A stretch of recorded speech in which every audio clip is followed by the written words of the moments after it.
agafone kanje kado nubwo twahageze nahanga karibu gusunika sinakoze iki banza ukarabe banza dukarabe banza nkarabe tugiye kurya umuntu wamukuye he banza ukarabe akira mfasha uzi ko ari byo koko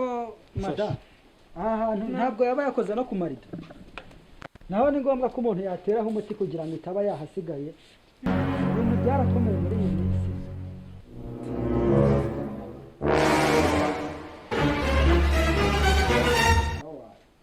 sheri ubajya gupfuka mu mutwe ubu leta nari kuyinyura he noneho bari bufunge rwose